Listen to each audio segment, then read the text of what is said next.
Regulating Act, next about Pitt's India Act of 1784. Then, so already studied about Regulating Act. What was Regulating Act?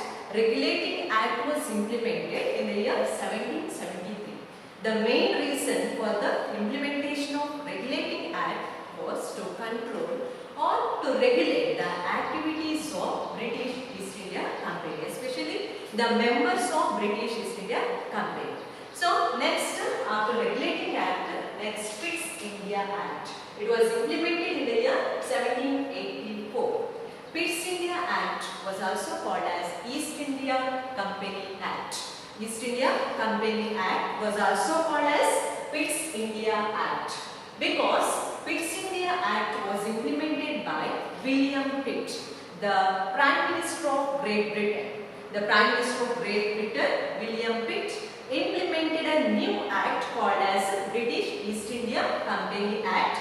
That's why to that act his own name was given. So that act was came to be called as Pitt's India Act. It was implemented in the year 1784.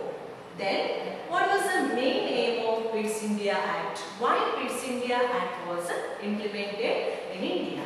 Here, after Regulating Act, even though Regulating Act was introduced or implemented to control the activities of East India Company or the officers of East India Company, but it had some inconsistencies or shortcomings. In order to rectify the shortcomings of Regulating Act and to outline the powers of English East India Company and British government, the Pitt's India Act was implemented. The main aim of Pitt's India Act was in order to rectify the shortcomings of Regulating Act and to outline the powers of East India Company and British government in India.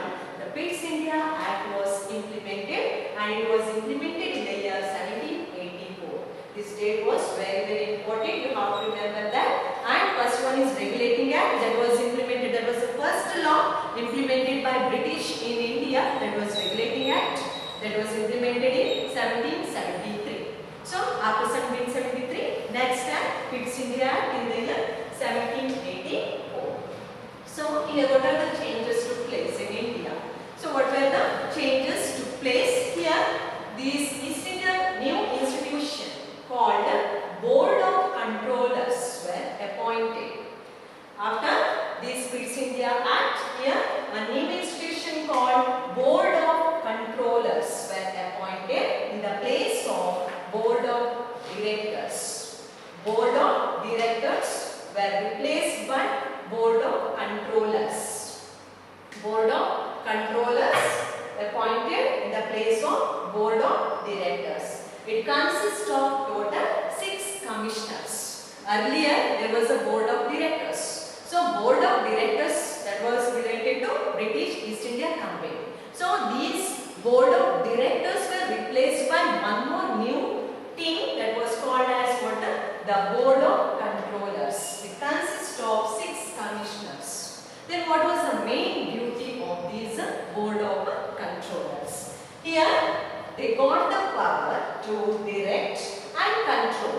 They got the power to direct and control the issues related to or issues like land taxes, military and civil.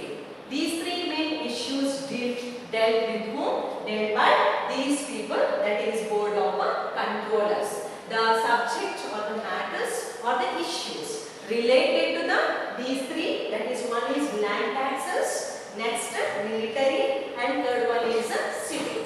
So these, in order to deal with these things, here Board of Controllers new appointment was done by William Pitt.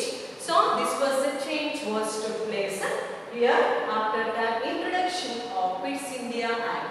So later the Indians have attained, finally this Pitt's India Act was declared that India had or India have attained, that is Indians have attained their paramount of power. So paramount power means supreme power in the name of the British, not by their own name or not on their own name. So here, according to Pitt's India Act, Indians were not, that is whatever they achieved their achievement, that is only because of the British, not because of their own achievement. That was the declaration of Pitt's India Act. So it was declared that, here the very important question, what was the declaration of Pitt's India Act?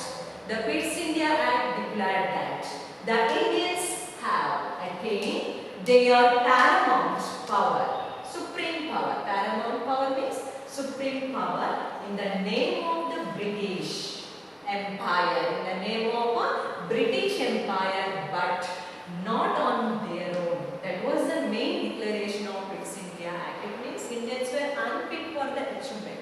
Whatever they were achieved, that is only because of the British Empire, not because of their ability or because of their power. That was the main declaration of Pitt's India Act. And here Pitt's India Act also declared that. So it curtailed the power, particularly political power of Indians.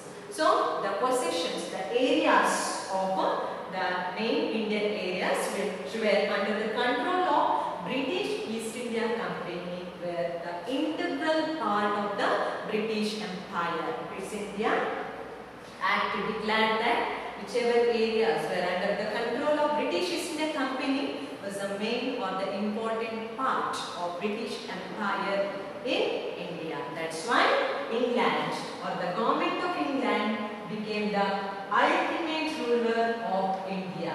So because whatever the areas covered, controlled by British East India Company or captured or conquered by British East India Company, even though it was related to British East India Company in India, but the Pitt's India Act declared that this government of England was the ultimate ruler, was the supreme ruler of these India, that is the ruler of India. So this was the main whatever provisions or aspects of Pitt's India Act. Pitt's India Act was implemented in the year 1784 by William Pitt, the Prime Minister of Great Britain. That's why one more name of this act was the East India Company Act. East India Company Act was also called as Pitt's India Act of 1784.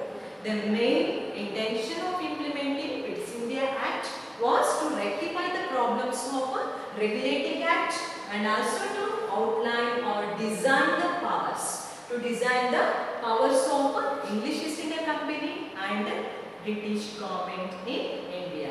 And one more important development took place during that period, that is the post, that is Board of Directors was replaced by Board of Controllers, and they appointed 6 commissioners to look after the administration of British East India Company in India.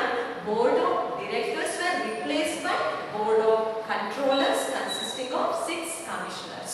So and their main duty, that is the duty or the power related to direct and control the matters or the issues related to land taxes, then military as well as the civil.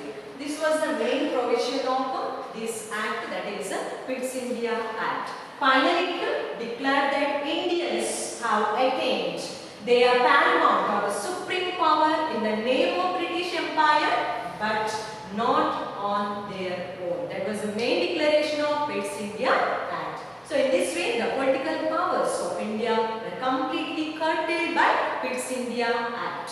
This much about the Pitt's India Act of 1784.